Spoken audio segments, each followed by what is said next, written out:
Hello friends, welcome to विज्ञान तक। Friends, यह कक्षा 11th के बायोलॉजी का क्लास चल रहा है। अध्याय नंबर है 12 और अध्याय का नाम है खनिज पोषण अर्थात मिनरल न्यूट्रिशन। फ्रेंड्स, मैं आपको आज इस चैप्टर का क्वेश्चन आंसर कराने वाला हूं। अगर आप भी इस चैप्टर के क्वेश्चन आंसर को अच्छे से समझना चाहते हैं तो बने रहिए इस वीडियो के साथ। ठीक है, तो चलिए शुरू करते हैं। प्रश्न संख्या है 1। पौधों में उत्तरजीविता के लिए उपस्थित सभी तत्वों की अनिवार्यता नहीं है। टिप्पणी कीजिए। यानी अगर कोई पौधा है उसको जीवित रहने के लिए उसमें जीवित रहने के लिए सभी तत्वों की आवश्यकता नहीं होती है। उस पर टिप्पणी करना है कि आखिर किन की जरूरत है और किन की नहीं है। तो चलिए जानते हैं उत्तर। खनिज तत्वों जो मृदा में उपस्थित होते हैं वे पौधों में जड़ों द्वारा जल के साथ अवशोषित कर लिए जाते हैं, परंतु सभी तत्व आवश्यक तत्व हों ऐसा नहीं है। यानी मिट्टी में जितने सारे तत्व हैं जो जल के साथ मौजूद हैं, जब जल का अवशोषण होता है तो उनका भी अवशोषण हो जाता है, लेकिन वे सभी तत्व पौधे के लिए आवश्यक हों ऐसा जरूरी नहीं होता है। जो तत्व मृदा में अधिक मात्रा में उपस्थित होते हैं उनका अवशोषण भी अधिक हो जाता है। जैसे सेलेनियम की मात्रा अधिक होने पर पौधों द्वारा इसका अधिक अवशोषण हो जाता है, जो असल में उसके लिए आवश्यक नहीं है। भले ही सेलेनियम का आवश्यकता ज्यादा हो जाए, लेकिन उसकी आवश्यकता पौधों को नहीं होती है। लगभग 60 से अधिक तत्व पौधों में मिलते हैं, परंतु बहुत थोड़े से ही आवश्यक होते हैं।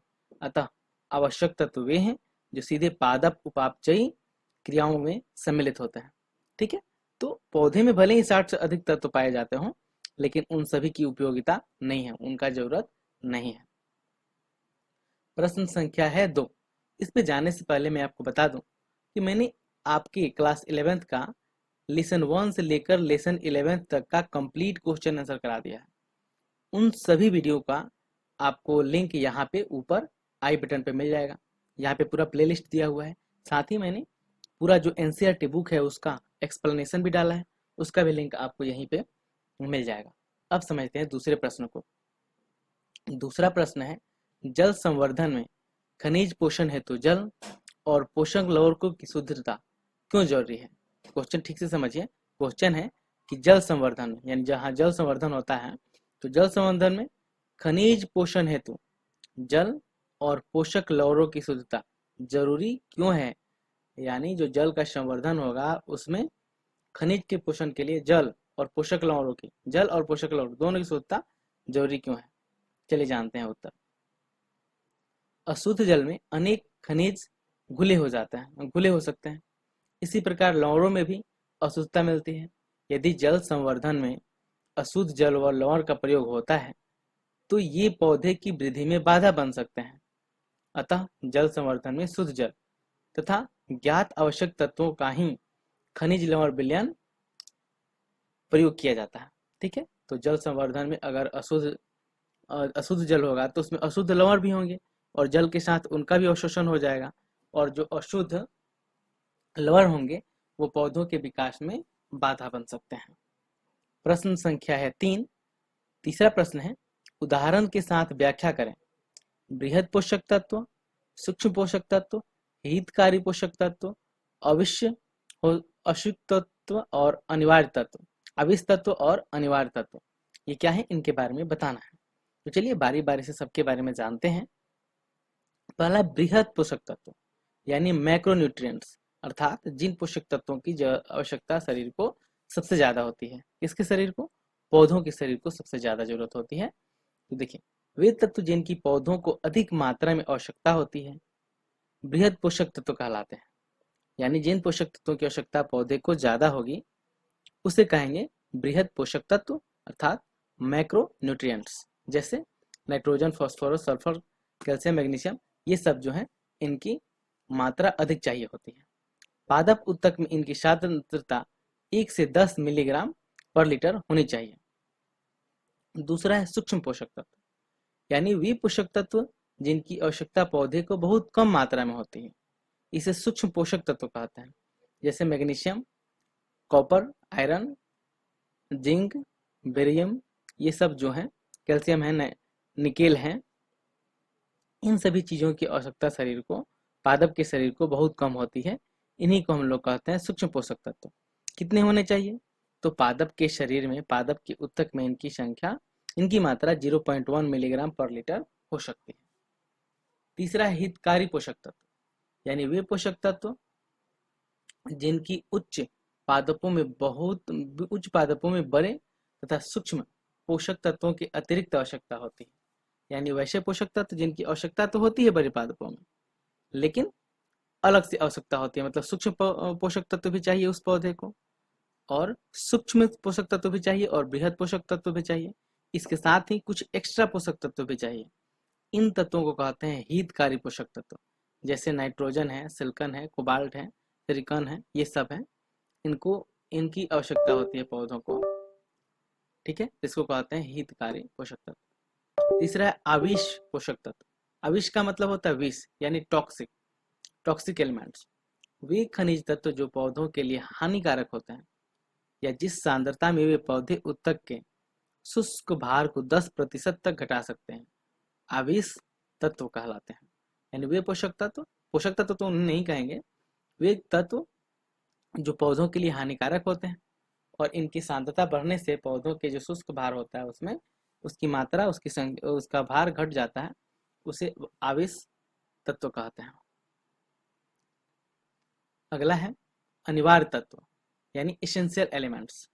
वे तत्व जो पौधे की उपापचयी क्रियाओं में सीधे तौर पर सम्मिलित होते हैं और उनकी कमी से पौधों में निश्चित लक्षण दिखाई देते हैं, इन्हें अनिवार्य तत्व कहते हैं। यानी ये सभी तत्व जिनके बिना पौधा विकसित ही नहीं हो सकता है, अगर इनकी कमी हो जाए तो पौधों में वह कमी साफ दिखाई देने लगती है, उसी को कहते हैं अनिवार्य पोषक तत्व। ठीक, प्रश्न संख्या है 4। पौधों में कम से कम 5 अपर्याप्तता के लक्षण दें। यानी पौधों में कम से कम आपको 5 लक्षण दिखाना है जो अपर्याप्तता के लक्षण है। उन्हें वर्णित करें और खनिजों की कमी से उनका संबंध बनाएं। ठीक है, खनिजों की कमी से उनका क्या कमी है। तो देखिए, पहला है क्लोरोसिस का वाश होता है जिससे पत्तियां पीली पड़ जाती हैं। यह नाइट्रोजन, कैल्शियम, सल्फर, मैग्नीशियम, इन सब पोषक तत्वों तथा कोबाल्ट आदि की कमी से होता है। यानी ये सब पोषक तत्व जो निम्नलिखित दिखाए गए हैं, इनकी कमी हो जाएगी तो क्या होता है, क्लोरोफिल की कमी हो जाती है, जिसके कारण पत्तियां पीली पड़ जाती हैं। दूसरा है नेक्रोसिस। ठीक है, नेक्रोसिस ऊतक की कोशिकाओं का क्षय होता है, जिसके कारण दिखाई देने वाले लक्षण है ब्लाट, राइट, पत्तों पर धब्बे इत्यादि। यह लक्षण कैल्शियम, मैग्नीशियम, कॉपर, पोटेशियम आदि की कमी से होता है। तीसरा है कोशिका विभाजन निरोधी, यानी सस्पेंशन ऑफ सेल डिवीजन। पौधे की वृद्धि कम होने से पौधे बौने रह जाते हैं। यह लक्षण इन पोषक तत्वों की कमी से होता है। आप देखे होंगे बहुत सारे पौधे हैं जो वृद्धि नहीं करते हैं, वे बौने ही रह जाते हैं। उनके पीछे रीजन ये होता है कि उनकी जो कोशिकाएं हैं वो सही से विभाजित नहीं हो पाती है, उनकी कोशिकाओं का विभाजन रुक जाता है, नई कोशिकाएं नहीं बन पाती है, इसलिए पौधे की वृद्धि नहीं होती है। और यह वृद्धि ये सब जो नाइट्रोजन, सल्फर, ये सब जो पोषक पदार्थ हैं, पोटेशियम वगैरह, इनकी कमी से होता है। चौथा है विकृति, यानी मालफॉर्मेशन। रंगहीनता, विभजोतक ऊतकों के संगठन में कमी, विकृति आदि अंत में मृत्यु का कारण बनते हैं। यह बोरोन की कमी के का लक्षण है। यानी अगर किसी पौधा में बोरोन की कमी हो जाता है तो उसके ऊतकों का संगठन खराब हो जाता है, पौधे में विकृति आ जाती है, उसका शरीर अजीब सा शेप हो जाता है और लास्ट में पौधे की मृत्यु हो जाती है, पौधे खत्म हो जाते हैं। और एक और विकृति है पुष्पन में देरी, यानी डिले इन फ्लावरिंग। ये जो पोषक तत्व हैं, सोडियम है या फिर नहीं, नाइट्रोजन है और सल्फर है, मैग्नीज है, ये सब के कारण जो कम सांद्रता के कुछ पौधे के लिए पुष्पन कुछ समय के लिए टल जाते हैं। यानी इन सब पोषक तत्वों की कमी अगर यदि हो जाए तो क्या होता है, या इनकी कम सांद्रता हो जाए यानी कमी हो जाए तो कुछ समय के लिए पौधे का जो पुष्पन होता है ना, वह टल जाता है, यानी लेट से उसमें पुष्प आते हैं। ठीक है, उसको कहते हैं पुष्पन में देरी।